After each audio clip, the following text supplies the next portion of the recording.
Hello guys, welcome my new blog 80-20 part 2 80-20 প্রিন্সিপালের part 2তে নিয়ে আমি আজকে আপনাদের সামনে আসলাম। গতকাল পার্ট 1-এ শেষ করেছি, আজকে পার্ট 2 নিয়ে আলোচনা করব। কোনো মানুষ তার কাজকে ভালোবাসা বা সম্মানের সাথে করতে পারলেই আপনার বা আমার অর্জন অনেক গুণ বৃদ্ধি হয়। আমাদের কাজ বা আমাদের যে কাজ করি সেই কাজের ভালোবাসা এবং সম্মানের সাথে যদি আমরা করতে পারি তাহলে কয়েক গুণ বৃদ্ধি পাবে, আর অগ্রগতি আপনাকে ভিন্ন উচ্চতায় নিয়ে যাবে।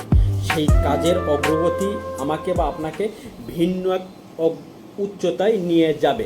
প্রত্যেকেই গুরুত্বপূর্ণ কিছু অর্জন করতে পারে, সবাই কোনো না কোনো গুরুত্বপূর্ণ অর্জন করতে পারে, আর সেজন্য তাকে প্রচেষ্টা আর কঠোর পরিশ্রম দুটোই করতে হয়। বড় কথা এই নয় যে, কথা হলো সঠিক কাজটি বেছে নেওয়া।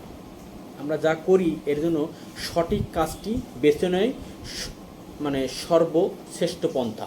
কোনো কাজের প্রতি ভালো বা সাফল্য আনার একটা উপায় হলো, আরেকটা উপায় আছে বা এখন একটা উপায় হলো সেই কাজের প্রতি বা সঠিক কাজকে বেছে নেওয়া। অর্থ আপনার সুখ অনয় করে, আর অর্থই সুখ আবার বিনষ্ট করে।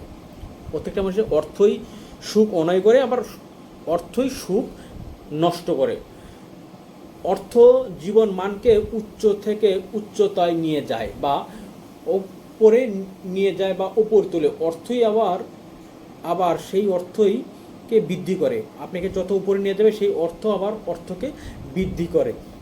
কিন্তু হাতে গোনা কয়েকজন শুধু এই প্রসেসটা জানে, মাত্র হাতে গোনা কয়েকজন এই প্রসেসটা জানে যে অর্থ কিভাবে বৃদ্ধি করতে হয় বা অর্থ কিভাবে উচ্চ পর্যায়ে নিয়ে যায়। এটা শুধুমাত্র কয়েকজন হাতে গোনা এই প্রসেসটা জানে।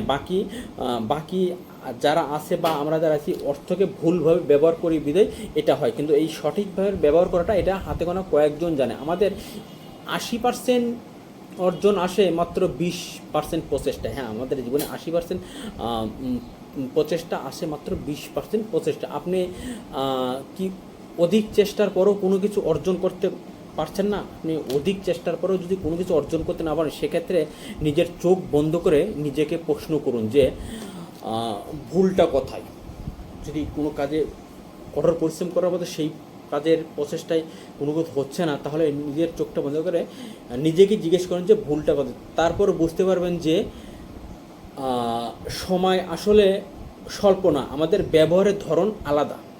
সময়টাকে আমরা যেভাবে ব্যবহার করি বা যেভাবে আমরা ব্যবহার করতে পারি সেটাই হলো মূল কথা। সময় আসলেই স্বল্পতা নয়, মানে আমাদের ব্যবহারের ধরনটা বা তরিকা বদলাতে হবে। তার কারণ কঠোর পরিশ্রমের মাধ্যমে আপনার বা আমাদের চাওয়ার পাওয়ার অর্থ অর্জন করতে পারি না। পরিশ্রম থেকে গুরুত্বপূর্ণ হলো আমাদের অন্তর্দৃষ্টি। আমরা যত পরিশ্রম করি না কেন, তার থেকে সবচেয়ে গুরুত্বপূর্ণ হলো আমাদের অন্তর্দৃষ্টি। আমাদের অন্তর্দৃষ্টিটাই হলো গিয়ে সবচেয়ে মেইন কথা, যে আমাদের অন্তর্দৃষ্টি কী বলে। পরিশ্রম যাই করেন, কিন্তু অন্তরের দৃষ্টিটাই দিকে আমাদের নজর রাখতে হবে। আর তাই তো ভালোবাসা ছাড়া কোনো কাজ করলে সেখান থেকে অর্জন পাওয়াটা খুব কষ্ট।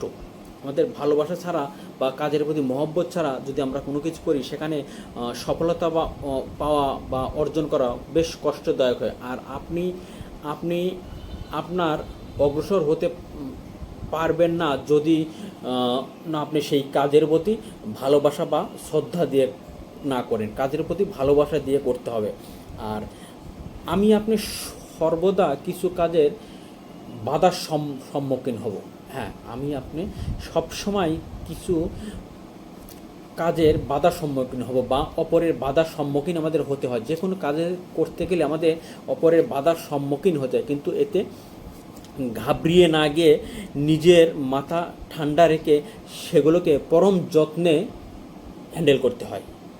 হ্যাঁ, কাজ করতে গেলে মানুষ বাধা দিবে বা বাধা আসে, এগুলো সময় ঘাবড়িয়ে না গিয়ে আমাদের পরম যত্নে সেগুলো হ্যান্ডেল করতে হয়। যাই হোক, আমি এই ব্লগটাকে আর লম্বা করব না। আজ 80-20 পার্ট 2 নিয়ে আলোচনা করলাম এবং আগামী দিনে পার্ট 3 নিয়ে কথা বলবো। আমার ভিডিও যদি আপনাদের ভালো লাগে লাইক করে দেবেন, কমেন্ট করে দেবেন, আমার চ্যানেল নতুন হলে সাবস্ক্রাইব করতে পাশে থাকবেন। খোদা হাফেজ।